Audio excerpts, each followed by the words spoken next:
Hai, kali ini kita akan belajar tema 7, subtema 1, pembelajaran 1. Kebersamaan di rumah Siti.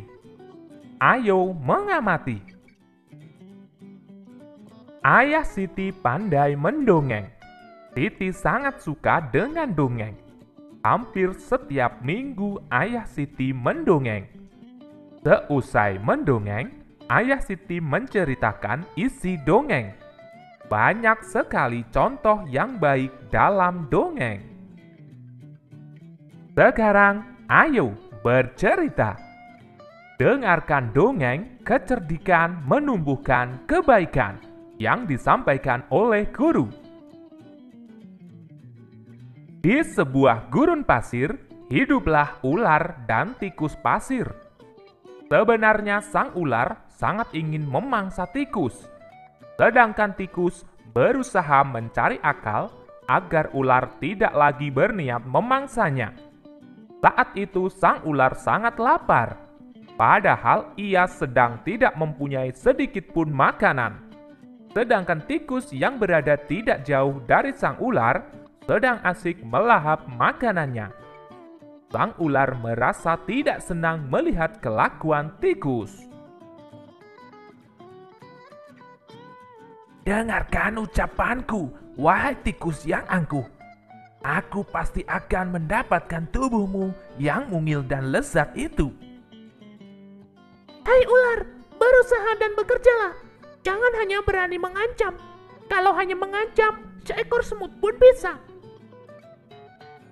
Sang ular sangat marah mendengar ejekan tikus. Ia lalu kembali ke sarangnya dengan perut yang lapar. Sedangkan tikus masih lahap dengan makanannya.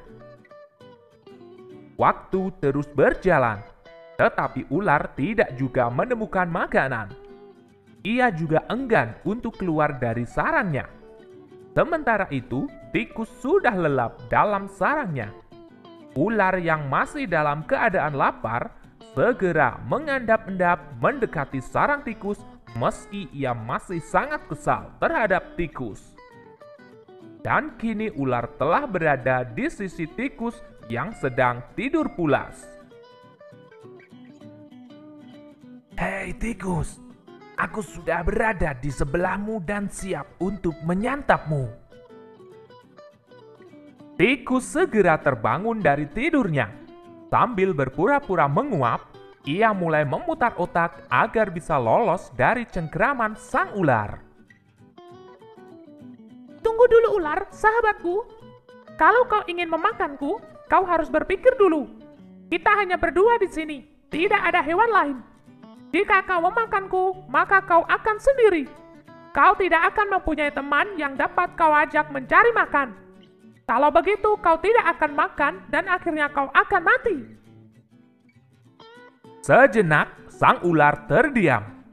Ia mencoba merenungkan nasihat tikus. Jadi, kita tidak bisa hidup sendiri? Tentu, bukankah kita bisa berteman dan tentunya kita dapat mencari makan bersama? Bukankah itu lebih menyenangkan daripada nantinya setelah kau memakanku, kau hanya akan hidup sendiri? Ular mengangguk, tanda mengerti. Baiklah kalau begitu, maafkan aku. Tikus pun memaafkan ular. Mereka tersenyum bahagia, kemudian beranjak mencari makan bersama-sama.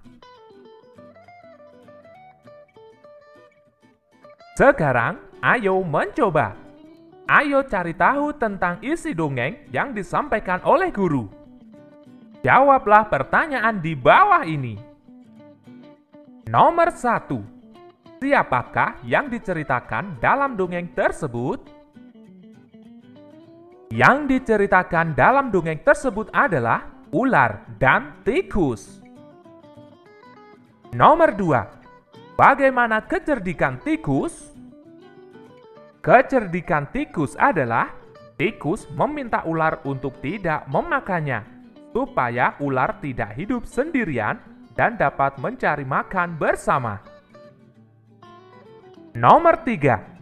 Mengapa ular dan tikus dapat hidup bersama? Ular dan tikus dapat hidup bersama karena ular dan tikus menyadari bahwa mereka tidak bisa hidup sendiri. Selanjutnya, ayo mengamati. Ibu menghidangkan 3 buah kue donat. Setiap kue dipotong menjadi 2 potongan sama besar. Siti, Ali, dan Ayah mengambil masing-masing 1 potong. Siti sangat senang bersama keluarga di rumah. Mengenal pecahan. Perhatikan gambar. 1 buah kue utuh jika dipotong menjadi 2 bagian yang sama besar, maka setiap bagian mempunyai nilai setengah. Jika 1 buah kue utuh dipotong menjadi 2 bagian yang tidak sama besar, maka nilai setiap bagian itu bukan setengah. 1 donat dibagi menjadi 2 bagian donat sama besar, maka setiap 1 bagian donat dari 2 bagian donat mempunyai nilai pecahan 1/2. Pecahan ini dapat dibaca setengah atau 1/2. Sekarang ayo berdiskusi. 1. Mengapa 2 bagian donat di samping masing-masing disebut setengah? Karena 1 buah donat dipotong menjadi 2 bagian sama besar. 2. Mengapa 2 bagian donat di samping masing-masing tidak disebut setengah? Karena 1 buah donat dipotong menjadi 2 bagian yang tidak sama besar. Sekarang ayo berlatih. Lengkapilah pernyataan berikut ini dengan tepat. 1. Sebuah donat dibagi menjadi 2 bagian sama besar. Setiap bagian disebut setengah atau 1/2 bagian. Nomor 2. Siti memiliki kertas berbentuk persegi panjang. Kemudian kertas tersebut ia potong menjadi 2 bagian sama besar. Setiap potong kertas adalah setengah atau 1/2 bagian. 3. Siti memiliki kue donat. Siti ingin mendapatkan setengah bagian dari kue tersebut. Siti harus memotong kue tersebut menjadi 2 bagian sama besar. 4. Agar mendapatkan kue 1/2 bagian, maka kita harus membagi 2 kue tersebut dengan ukuran sama besar. Arsirlah setengah bagian dari gambar berikut. Semua gambar sudah dibagi menjadi 2 bagian yang sama besar. Kalian bisa memilih salah satu bagian untuk diarsir. Perhatikan contoh. Nomor 1. Nomor 2.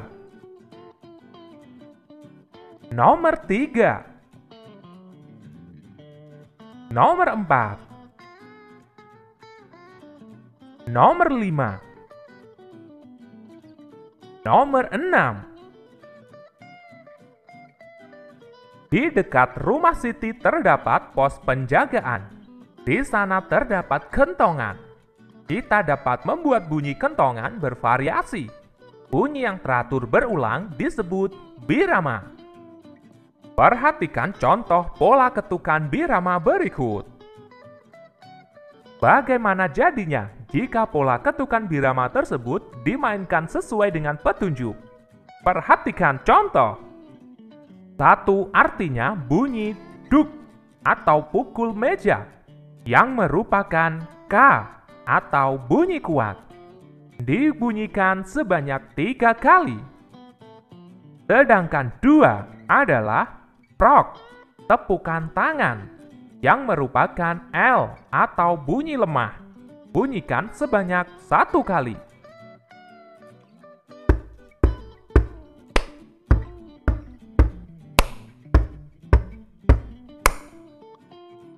Membedakan bunyi kuat dan bunyi lemah. 1. Bunyi duk atau pukul meja. 2. Bunyi prok atau tepukan tangan. Jika dua bunyi di atas dibandingkan, maka bunyi 1 lebih kuat daripada bunyi 2. Sekarang ayo berlatih. Jawablah pertanyaan-pertanyaan di bawah.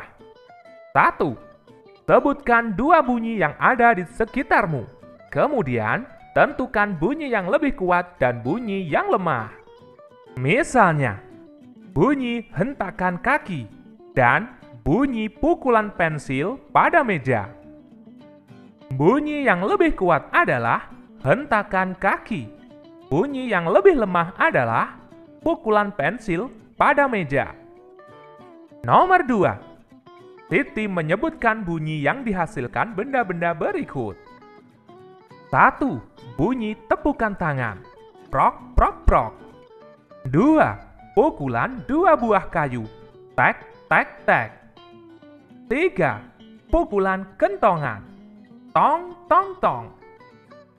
Bunyi yang paling kuat adalah nomor 3. Bunyi yang paling lemah adalah nomor 2. Sekarang ayo mencoba. Lakukan kegiatan seperti gambar untuk membedakan bunyi kuat dan bunyi lemah. Coba kamu menyanyikan lagu cicak dengan iringan bunyi kuat dan bunyi lemah. Bunyi kuat di bagian depan.